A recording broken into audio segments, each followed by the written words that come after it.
જય દ્વારકાધીશ મિત્રો, ચાલો આજની વાર્તા શરૂ કરીએ.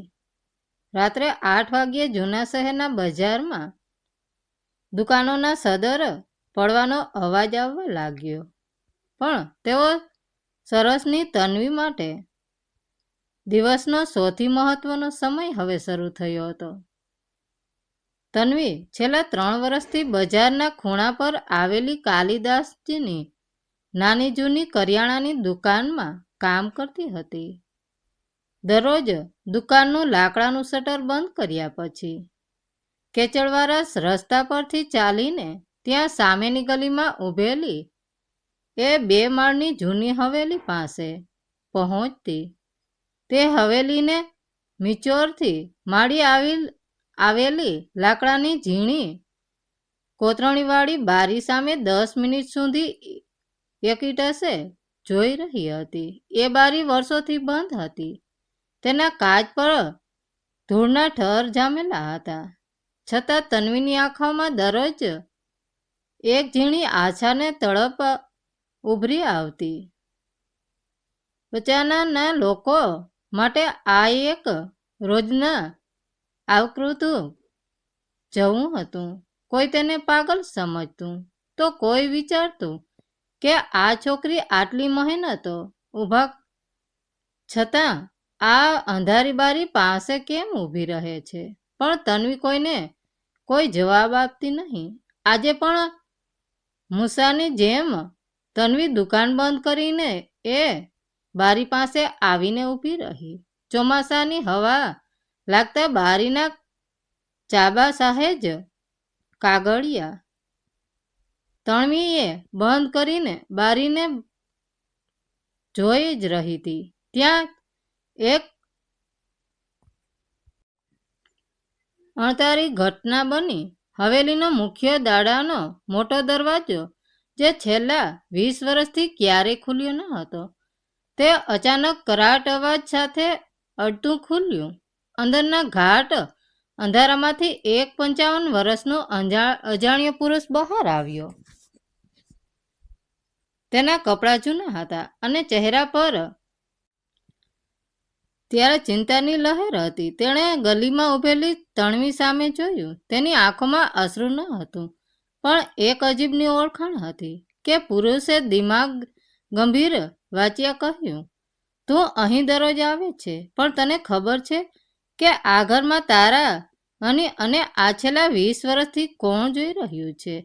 આ શબ્દો સાંભળતા જ તન્વીના શ્વાસ અધર થઈ ગયા. તેના હાથમાંથી પોતાની નાની થેલી નીચે પડી ગઈ. તમે મને ઓળખો છો? તન્વીએ ધ્રુજતા અવાજે પૂછ્યું. હું તો અહીં માત્ર તું જ છે શોધી રહે છે. એ આ કારણે બહાર નથી, પણ આ કારણે અંદર પડેલી એ જોણી ઘડિયાળના કાંટા પાછળ છુપાયેલું છે. એ પુરુષોત્તમ વિના જવાબની પરવા કર્યા વગર આગળ કહ્યું, શહેરના લોકો જેને અકસ્માત માને છે, એ તારા પરિવારનો ભૂતકાળ હતો. તન્વી સાથ બંધ થઈ ગઈ. તેણે આ પુરુષને આ પહેલા ક્યારેય જોયો ન હતો. તો પછી આ માણસ તેનું નામ કેવી રીતે જાણતો હતો? અને તે ત્યાં ભૂતકાળની વાત કરી રહ્યો હતો. તન્વી બાળપણથી અનાથ આશ્રમમાં મોટી થઈ હતી. તેના માતા પિતા કોણ હતા? તે કયાંથી આવી હતી?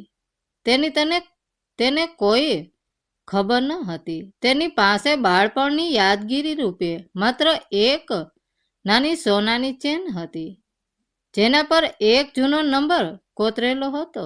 પણ જ્યારે તેણે ઘડિયાળની દુકાનમાં કામ કરવાનું શરૂ કર્યું, ત્યારે તેણે જાણવા મળ્યું હતું કે આ હવેલીના માલિક પણ ઘડિયાળના બહુ મોટા વેપારી હતા. એ જાણે પુરુષે તન્વીને અંદર આવવા ઈશારો કર્યો. તન્વીનો વિવેક તેને પાછા ફરવાનું કહેતો હતો, પણ તેનો આત્મા અને વર્ષોની તડપ ત્યાંની અંદર ખેંચી રહી હતી. ધ્રુજતા પગલે તન્વી હવેલીના વિશાળ ઢોળભર્યા હોલમાં દાખલ થઈ. અંદર ચારે બાજુ જૂની દિવાલ ઘડિયાળો લટકતી હતી, જે બધી જ બંધ પડી ચૂકી હતી. મારું નામ નરેશ છે.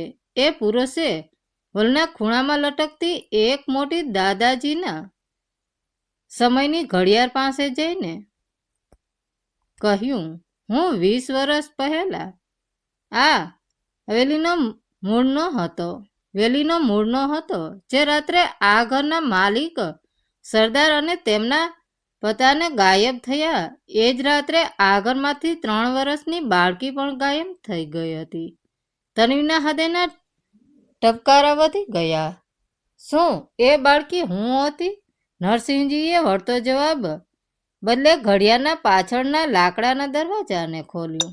અંદરથી એક જૂની ધોળતળી ડાયરીને એક નાનો ફોટો બહાર આવ્યો. તારા સવાલનો જવાબ આ ડાયરીમાં છે. નરેશજીએ ડાયરી તણવીના તરફ તારી.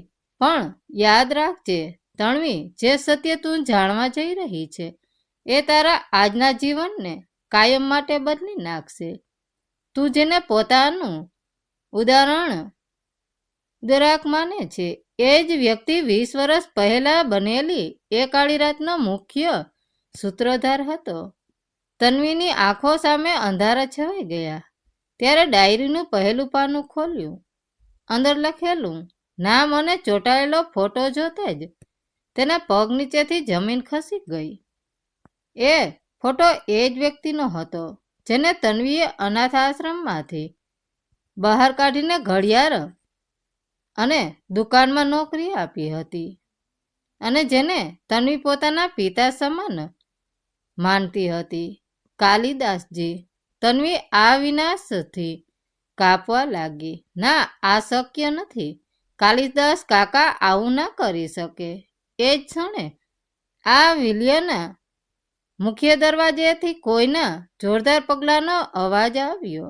હાથમાં લાકડી પકડીને ઊભેલી એક આખરોથી અંધારામાં બહાર આવી. તણવીએ પાછળ ફરીને જોયું અને તેની ચીસ ગળામાં જ અટકાઈ ગઈ.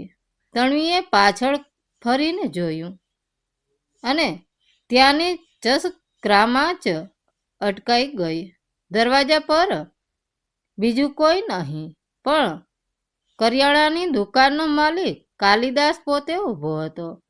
તેના હાથમાં લાકડી હતી, કપડાં ભીના હતા અને ચહેરા પર તીવ્ર ક્રોધ અને ચિંતાનો મિશ્ર ભાવ હતો. તન્વી, તું આ ઘરમાં શું કરે છે? મેં તને 20 વાર કહ્યું છે ને કે આ કાળમુખી હવેલી તરફ નજર પણ નહીં કરવાની. કાલિદાસનો વાચ આખી હવેલીમાં ગૂંજી ઉઠ્યો. નરસિંહજી તુરત આગળ આવ્યા અને કાલિદાસ સામે આંગળી ચીંધીને બોલ્યા, કાલિદાસ તો હાચે પણ આ છોકરીથી સત્યો છુપાવવા માંગે છે તો એને રોકી નહીં શકે. આનો હક જ છે એના પોતાના કાળને જાણવાનો. ધારણ સંગ થઈને બંને વડીલોનો સામે જોઈ રહી તે કાલિદાસ પાછળ ગઈ અને આંસુ ભરેલી આંખો સાથે પૂછ્યું, કાકા, આ નરસિંહજી જે કહી રહ્યા છે એ શું સાચું છે? તમે મને બાળપણથી સાચવી નોકરી આપી, પણ શું તમે મારા પરિવારનો નાશ કરનાર હતા? કાલિદાસની આંખોમાં અક્ષરા માટે રહસ્ય દર્દ છવાઈ ગયો. ત્યારે તણવીનો હાથ પકડ્યો અને આશીષજી કરતા સ્વરે, કાંઈ ન તન્વી, મારી વાત માન. અત્યારે જ અહીંથી મારી સાથે બહાર ચાલ. આ માણસ તને અડધું સત્ય બતાવીને એવા કૂવામાં ધકેલી દે રહ્યો છે જ્યારથી તો ક્યારેય બહાર નહીં આવી શકે. હું તને બચાવવા માંગુ છું. પણ તન્વીએ કાલિદાસનો હાથ ઝૂંટાવી દીધો. ના કાકા, આજે જો હું પાછી ફરી તો આખી જિંદગી એક અજાણી ઓળખાણથી જીવવું પડશે. કાલિદાસે આ ડુસકો અને નિશાસો નાખ્યું. તને નર સામે એક ઢોર નજર ફેંકી અને હવેલીના દરવાજા બહાર જોઈને ઊભો રહી ગયો, જાણે તે બહારથી આવતા કોઈ મોટા જોખમ પર નજર રાખી રહ્યો હોય. તન્વી સમજી ન શકી કે કાલિદાસ ખરેખર તેના દુશ્મન હતા કે પછી તેને કોઈ ભયંકર વિપત્તિથી બચાવવા માટે શત્રુય પર પડદો ઉઘાડી રહ્યા હતા. નરેશજી તણવીને હવેલીના ભોયરા તરફ લઈ ગયા. રસ્તામાં તેમણે ભૂતકાળની પહેલી મોટી કડી આપી. તણવી, 20 વર્ષ પહેલા તારા પિતા સરદાર બારજી એ એક એવી અનોખી ઘડિયાળ બનાવી હતી જે સામાન્ય સમય નહીં પણ આ ઘરના એ ગુપ્ત ખજાના અને પરિવારના અસવેલનાની સાચી કળ બતાવતી હતી. એ કઠિયારાણ ગાયબ થઈ ગઈ, એ ઘડિયાળ ગાયબ થઈ ગઈ અને એ જ રાત્રિએ તારા પિતા અને માતા પર ઉમટો થયો. તણવીને સમજવા લાગ્યો કે તેના જન્મ સાથી આ ઘડિયાળ અને આ હવેલીનો ઊંડો સંબંધ હતો. ચાલતા ચાલતા તણવીને ભોયરાના દરવાજા પાસે એક જણનું રમકડું અને ધૂળથી ભરાયેલી ચાંદીની ચાદર મળે. એ ઝાંઝર જોઈને તણવીનું હૃદય બેસી ગયું. આ એ ઝાંઝર હતી જેવી બીજી ઝાંઝર એ બાળપણથી પોતાના ગળામાં ચેન સાથે પહેરી રાખી હતી. આ સાબિત કરતું હતું કે આ હવેલીમાં તેનું બાળપણ ખરેખર વીત્યું હતું.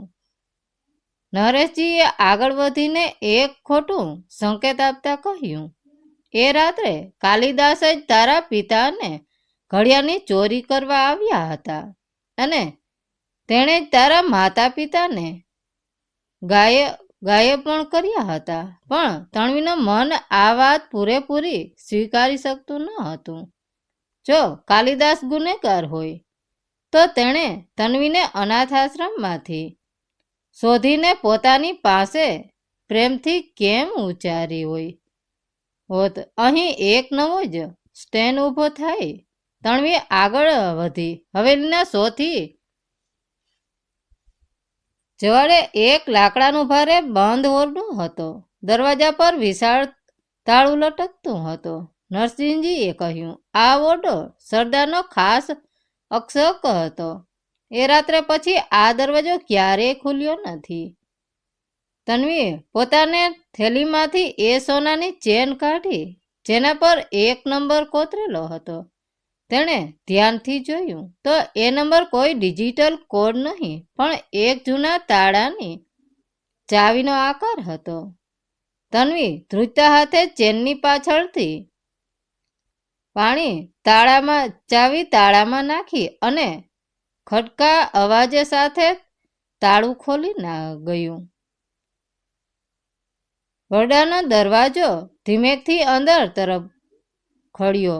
અંદર ચોમાસાની જામી ચાંદેલી બારીમાંથી આવી રહી હતી. તન્વી ધ્રુજતા પગલે ઓરડાની મધ્યમાં ગઈ. ત્યાં સામે એક મોટા કાચના કબાટમાં એક વસ્તુ રાખેલી હતી. તન્વીએ કબાટ પરથી ઢોળ સાફને અંદર રહેલી વસ્તુ પણ ત્યાંની નેચર પડી. એ કોઈ ઘડિયાળ કે દાગીનો ન હતો પણ એ કાચના બોક્સની અંદર 20 વર્ષ જો કાળા ચામડાની ડાયરી હતી જેની ઉપર લોહીથી તન્વીની પોતાની માતાનું નામ લખ્યું હતું અને તેની બરાબર બાજુમાં તન્વીનો બાળપણનો 5 ફૂટ સાઈઝનો ફોટોને એક નવજાત શિશુનો હોસ્પિટલ ટેક મૂકેલું હતું. તન્વી એ વસ્તુઓને જોતી જઈ ગઈ. તેનું આખું અસ્તિત્વ, તેનું ભૂતકાળ અને તેની માતાનો આખરી સંદેશ એ કાચની પાછળ તેની સામે જ પડ્યો હતો. તન્વીનો શ્વાસ રૂંધાઈ ગયો અને ત્યાંની આંખોમાંથી આસરાની ધારા બહી નીકળી. તન્વીનો શ્વાસ અટકી ગયો. તેની ધ્રુજતી આંગળીઓ એ કાચની પાછળ પડેલા લોહીથી લખાયેલા નામ અને પોતાના બાળકોના પાસપોર્ટમાં સાઈઝના ફોટા પરથી ખસતી ન હતી. તેની આંખોમાંથી અશ્રુની ધારાઓ વહી રહી હતી. તેને પાછળ ફરીને ઓરડાના દરવાજામાં ઊભેલા નરસિંહજી સામે જોયું ને આકરો ઘરભર્યો વાચે પૂછ્યું, નરસિંહજી, આ શું છે? આ ડાયરી પર મારી માતાનું નામ લોહીથી કેમ લખાયેલું છે? અને આ હોસ્પિટલના બાળકના એકવાર મારું નહીં પણ એક મૃત બાળકીનું નામ કેમ લખાયેલું છે? નરેશજીએ નજર ઝુકાવી લીધી.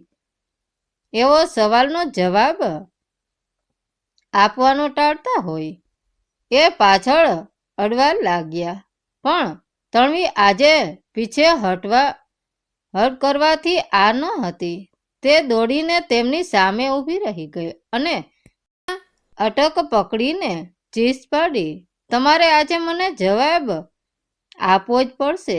જો હું 20 વર્ષ પહેલા મરી ચૂકી હતી તો આજે તમારી સામે ઊભેલી આ તણવી કોણ છે? તણવીની આંતરિક તડપ જોઈને નરસિંહજીનું હૃદય પીગળી ગયું. તમને લાગે નિશાસો નાખીને 20 વર્ષ જૂની એ કાળી રાતનું એક એવું સત્ય રચ્યું કર્યું કે અત્યાર સુધી દુનિયાની છુપાયેલું હતું? તન્વી નરેશજીનો અવાજ રચી રહ્યો હતો. તે રાત્રે શારદાજીના ઘરમાં જે બાળકી જન્મી હતી એ ખરેખર જન્મતા જ મૃત્યુ પામી હતી. પણ એ જ રાત્રે હવેલીની બહાર રસ્તા પર એક અનાથ સ્ત્રી પોતાના છાના તાજા જન્મેલા બાળકને મૂકીને ગાયબ થઈ ગઈ હતી. સરદારજીના પોતાની દીકરીના યોગમાં દમ તોડી રહ્યા હતા. એટલે એ રાત્રે આ ઘરમાં એક બહુ મોટું કરવામાં આવ્યો હતો. આ સાંભળતા જ તન્વીના મગજમાં ધમાકો થયો. અત્યાર સુધી તેને પોતાનો પરિવાર માનતી હતી. એ સરદાર અને તેમનું ખાનદાન ખરેખર તેના સગા માતા પિતા ન હતા. તેના લોહીના સંબંધો હતો. કોઈ અજાણી સ્ત્રી સાથે જોડાયેલા હતા. પોતાના સ્ત્રીતત્વ વિશેનો આ ખોટો ખ્યાલ તેને અંદરથી ભાંગી રહ્યો હતો. પણ આ વાર્તા અહીં પૂરી નહોતી થતી. જીએ ઉમેર્યું, એ રાત્રે જે અનાથ સ્ત્રી તને છોડીને ગઈ હતી તેની પાછળ ચહેરાનો જે એક અમીર માણસ પડેલો હતો અને એ સ્ત્રીને આ હળી સુધી પહોંચાડનાર બીજું કોઈ નહીં. પણ નરસિંહજી આગળ બોલે તે પાયલા હચક બહારથી કાલિદાસ કાકાને લાકડીનો અવાજ આવ્યો. કાલિદાસ તે ભોયરાના દરવાજેથી મોટેથી બૂમ પાડી, તન્વી, આ નરેશ સ્ત્રીને વાતોમાં ન આવ. એ તને ભમરામાં નાખી રહ્યો છે. જો તારે તારા સાચા જન્મનો સોદો જાણવો હોય તો શહેરના જૂના સિવિલ હોસ્પિટલના અર્કાઈ રૂમમાં જ છે. ત્યાં 25 નંબરના રજિસ્ટરમાં એ રાતની સાચી હકીકત નોંધાયેલી છે. તણવી હવે આ વિલયમાં એક ક્ષણ પણ રોકાઈ શકે કેમ ન હતી. સત્ય અને અસત્ય વચ્ચેનો તેનું ભાવનાત્મક સંઘર્ષ તરમાં સમાયે પહોંચી ગયો હતો. શું કાલિદાસ કાકા તેને સાચો રસ્તો બતાવી રહ્યા હતા કે પછી હવેલીના કાળી કૂટ જેવા ભૂતકાળથી દૂર કરવા માટે એક ખોટું પુરાવો અને ભમરક સંકેત આપી રહ્યા હતા? તણવી હવેલીમાંથી બહાર નીકળી ને સીધી શહેરના જૂના ઘણા તારા ખૂણામાં આવેલી એ વાગરો સિવિલ હોસ્પિટલને પહોંચી. હોસ્પિટલની ઇમારત જાડી ચાકડાથી ઘેરાયેલી હતી. ત્યાં તેને એક વૃદ્ધ આયા મળી.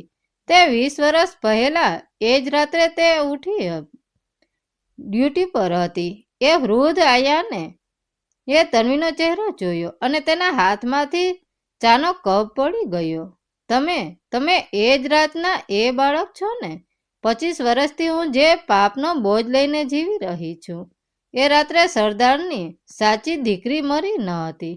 કોઈ પણ તેને જીવવા દે જ એક કબાટમાં પૂરી દેવામાં આવી હતી અને તને તો એક ષડયંત્રના ભાગરૂપે આ હવેલીમાં લાવવામાં આવી હતી. જીદી હવેલીને કરોડોની મિલકત પર કબજો કરી શકાય. આયાની વાત સાંભળીને તણવી બંધ થઈ ગઈ. હવેલી ઘડિયાળ અને તેનું અસ્તિત્વ આ બધું જ એક ભયંકર ષડયંત્રની ઝાડ હતી. કાલિદાસ કાકાનો પ્રેમ નરેશની શાહનું ઊભી હતી. આ બધું જ શંકાના કેમેરામાં આવી ગયું. તણવીને સમજાતું ન હતું કે આ રમતનો સાચો માસ્ટર માઇન્ડ કોણ હતો. આ ધ્રુજતા હાથે હોસ્પિટલના એક જૂના લાકડાના કબાટમાંથી 25 નંબરનું ઘોડિયું રજિસ્ટર બહાર કાઢ્યું. તેને રજિસ્ટર તન્વીના હાથમાં મૂક્યું. આમાં એ રાત્રે બાળક બદલવાનું અને આ વિલયમાં મોકલનારો સાચો ઓર્ડર આપનાર વ્યક્તિની સહી છે. આજ તારા જીવનનો સાચો અને સૌથી મોટો પુરાવો છે. તન્વીએ ધ્રુજતી આંગળીઓ તે રજિસ્ટરનું એ પાનું ખોલ્યું. ઝાંખા બલ્બના પ્રકાશમાં તેને ખૂણે લખેલું નામ અને સાચી વાત એના જોતા જ તન્વીનો ચહેરો શસ્તબંધ પડી ગયું. એના કાનમાં સાયરન વાગવા લાગ્યા. આંખોમાંથી આઘાત અને અવિશ્વાસના આંસરો વહી નીકળ્યા. ત્યાંને જને આખી જિંદગી સૌથી પવિત્ર સંબંધ માન્યો હતો એ જ નામમાં જ્યાં કોતરાયેલું હતું. તન્વી રજિસ્ટરને છાતીએ લગાડીને નીચે બેસી પડી અને ધ્રુજતા અવાજે માત્ર એટલું જ બોલી શકે, આ નામ અહીં ગમે રીતે કોઈ શકે. તન્વી રજિસ્ટરને છાતીએ લગાડીને નીચે બેસી પડી અને ધ્રુજતા હાથે વાચે માત્ર એટલું જ બોલી શકે, આ નામ અહીં કેવી રીતે હોઈ શકે. અરે સિસ્ટરના પાના પર સૌથી નીચે કાલિદાસ સહિતની અષ્ટસ્પષ્ટ અક્ષરોમાં લખાયેલું નામ હતું. કાલિદાસ, જે વ્યક્તિએ તન્વીને અનાથ આશ્રમમાંથી શોધીને આશરો આપ્યો જ તને હૈયા પોતાના પિતાને પણ વધીને માન આપ્યું. એ જ કાલિદાસ કાકાની સહી એ રાત્રે બાળકીએ એને ગાયબ કરવાના સરકારી કાગળ પર હતો. તન્વીનો આખો વિશ્વાસ નિખાઈ ગયો. આંખોમાં વહેતા અશ્રુ સાથે થયા. હોસ્પિટલને ઇમારતમાંથી બહાર દોડી તેને લાગ્યું કે આખી દુનિયાએ તેની સાથે દગો કર્યો છે. પણ એ ચોખ્ખા અક્ષરે હોસ્પિટલના દરવાજે કાલિદાસ કાકા પોતાની લાકડીના ટેકે ઊભેલા દેખાયા. તેમની પાછળ હેલીના મુખનીમાં નરેશજી પણ આવી પહોંચ્યા હતા.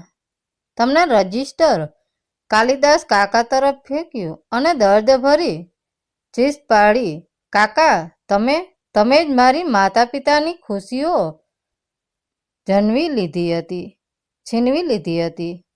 તમે જ મારે હવેલીમાંથી દૂર કરી હતી. જવાબ આપો મને. કાલિદાસ કાકાની આંખોમાંથી પણ અશ્રુધારા વહી નીકળે. તેમણે હાથ જોડીને તણવી સામે મસ્તક નમાવી દીધું. હા તણવી, એ સહી મારી જ છે. કાલિદાસ કાકાનો અવાજ કાપી રહ્યો હતો. પણ મેં એ સહી તારો જીવ બચાવવા માટે કરી હતી, તને બરબાદ કરવા માટે નહીં. અને તન્વી શસ્તબંધ થઈ ગઈ. આ રમતનો સાચો દોસ્તી કોણ હતો? ત્યાં ચોક્કસને કાલિદાસ કાકાને નરસિંહની આંખો સામે 20 વર્ષ જોડીએ કાળી રાતનો ફ્લેશ દેખાઈ તરવરી ઉઠ્યો. 20 વર્ષ પહેલા આ હવેલીના માલિક સરદાર રાવજી એક ખુશાલ જિંદગી જીવી રહ્યા હતા. તેમની પોતાની પત્ની ગર્ભવતી હતી. પણ સરદારજી વર્જીના પોતાના સગા નાનો ભાઈ, જે હવેલી અને ખાનદાનની સંપત્તિ પર કબજો કરવા માંગતો હતો, તે આ ખુશી સહન કરી શક્યો નહીં. જે રાત્રે સરદાર વરજીની પત્નીએ બાળકીને જન્મ આપ્યો, એ જ રાત્રે તેમના ભાગ્યે હવેલીના કિંમતે સામાન અને ખજાનાની કાંટાવાળી કોટ ઘડિયાળ ચોરવા માટે ગુંડાઓ મોકલ્યા. એ તમામ ક્ષણમાં સરદાર પરજીને અને તેમના પત્નીને ગંભીર અને તે ઘાયલ થયા. સરદાર રાવતજીના ખાસ મિત્રોને ઘડિયાળના કૌશલ્ય જોડીદાર એવા કાલિદાસને જ્યારે આ ષડયંત્રની ખબર પડે ત્યારે તે દોડીને આ હવેલીમાં પહોંચ્યા. સરદાર દરબારજી એ પોતાના અંતિમ શ્વાસ લેતા પહેલા પોતાની નવજાત દીકરીને કાલિદાસના હાથમાં સોંપી અને વચન લીધું, કાલિદાસ, મારી દીકરીને આ દગાબાજ પરિવારથી બચાવી લેજો. જ્યાં સુધી તે મોટી ન થાય અને આ હવેલીનું સત્ય સમજી ન શકે ત્યાં સુધી એને આ કરણથી દૂર રાખજો. પરંતુ સરદાર વર્જીના ભાઈને ખબર પડી ગઈ કે આ બાળકી જીવતી છે. હોસ્પિટલમાં બાળકીને મારી નાખવાની યોજના ઘડાઈ ચૂકી હતી. ત્યારે રાત્રે કાલિદાસે એક કઠોર નિર્ણય લીધો. તેમણે હોસ્પિટલના આકરીઓમાં સહી કરીને કાગળ પર સરદાર વર્જીની બાળકીની મૃત્યુ જાહેર કરાવી, જેથી દુશ્મનોનો એનો પીછો છોડી દે. અને એ જ રાત્રે નરસિંહજીની મદદથી કાલિદાસ એ માસૂમ બાળકીને સુરક્ષિત અનાથ આશ્રમમાં મૂકી દીધી અને પોતે શહેરની એક નાની કરિયાણાની ઘડિયાળની દુકાનમાં સામાન્ય માણસ બનીને રહેવા લાગ્યો, જેથી તેઓ અનાથ આશ્રમથી લઈને આવેલી સુધી તન્વી નજર રાખી શકે ને તેની રક્ષા કરી શકાય. ફ્લેશબેક પૂરો થતાં જ હોસ્પિટલના પ્રાંગણમાં ક્યારે શાંતિ છવાઈ ગઈ. તન્વીના કાનમાં કાલિદાસના અરસુ કરતા ચૂકતા રહ્યા, જેને તે અત્યાર સુધી ગુનેગાર સમજી રહી હતી. તે ખરેખર તેના પિતાના સાચા મિત્રો અને એમના સાચા રક્ષક હતા. તેમણે પોતાનું આખું આયુષ્ય એ કડા સત્યો પોતાના છાતીમાં ધરબીને તન્વીની સુરક્ષા માટે વિતાવ્યું હતું. તન્વી, નરસિંહ રૂચતા વાજ કહ્યું, કાલિદાસે પોતાના પણ કાયમ માટે ચોર અને દગાબાજનું આડ સહન કર્યું. જ્યારથી તારો જીવન બચી શકે. દરરોજ રાત્રે તો તે હવેલીની મંત્ર બારી પાસે સામે ઊભી રહેતી હતી. એ બારી સરદાર વર્જીના ઓરડાની હતી. તારા ઓળહીનો સંબંધ અને કુદરતની રીતે એ બારે તરફ ખેંચી લાવતો હતો. તન્વી પોતાની જાતને ન રોકી ન શકે ત્યાં દોડીને કાલિદાસ કાકાના પગમાં પડી ગઈ અને તેમણે વળગીને મોટેથી રડી પડી. મને માફ કરી દો કાકા, મને માફ કરી દો, મેં તમને ખોટા સમજ્યા. તન્વીનો વાચા આંસુઓમાં ડૂબી ગયો. કાલિદાસ કાકાએ તેને ઊભી કરી, તેના માથા પર હાથ મૂક્યો અને પોતાની આંખોના અશ્રુ લૂછતા કહ્યું, દીકરી, પિતા ક્યારેય પોતાની દીકરીથી નારાજ ન થાય. આજે મારી જિંદગીનું કહેતું પૂરું થયું. જે વચન મેં તારા પિતાને આપ્યું હતું તે આજે મેં પૂરું કર્યું. બીજા જ દિવસે કાલિદાસ કાકાને નરસિંહની હાજરીમાં આવેલી હવેલીનો દરવાજો કાયમ માટે ખોલી ગયો. ધૂળથી ભરેલી હવેલીમાં દીવા પ્રગટાવવામાં આવ્યા. તન્વીએ પોતાના સાચા માતા પિતાને તસવીર સામે પ્રણામ કર્યા. કાલિદાસ કાકાએ એ જાણીને સોનાની ચેન અને હવેલીની ચાવીઓ તન્વીના હાથમાં સોંપી દીધી. પરંતુ તન્વીએ ચાવીઓ પાછી કાલિદાસ કાકાના હાથમાં મૂકી દીધી ને અત્યંતા ભાવનાત્મક સ્વરે કહ્યું, આ હવેલી અને આ સંપત્તિ મારા માતા પિતાનો ભૂતકાળ હોઈ શકે, પણ તમે મારો વર્તમાન અને ભવિષ્ય છો કાકા. તમારા પ્રેમ અને આ હવેલી માત્ર પથરાનું મકાન છે. હવેલીના આંગણામાં 30 વર્ષ પછી હવેલી વાર એક સાચો પરિવાર ભેગો થયો હતો, જ્યાં ભૂતકાળનો દર્દ ઓગળી ગયો હતો અને પ્રેમ, માફી અને સત્યનો નવો સૂર્યોદય થયો હતો. જિંદગીમાં સંપત્તિ, મહેલો કે ભૂતકાળના રહસ્યો કરતાં પણ બધો કિંમતી એ સંબંધો છે. ચાલ લોહીના નહીં, પણ ત્યાગ ઘણી સપરણના આધારે બંધાયેલા હોય છે. સાચો પ્રેમને સત્ય ભલે ગમે તેટલા અંધારામાં હોય રહે, પણ એક દિવસ એક વિજય બને જ છે. તો મિત્રો, વાર્તા કેવી લાગી? સારી લાગી હોય તો કોમેન્ટ કરીને જરૂર જણાવજો. ધન્યવાદ મિત્રો. જય દ્વારકાધીશ મિત્રો. મિત્રો, આ વાર્તામાં ઘણી ભૂલ થઈ છે તો માફ કરજો.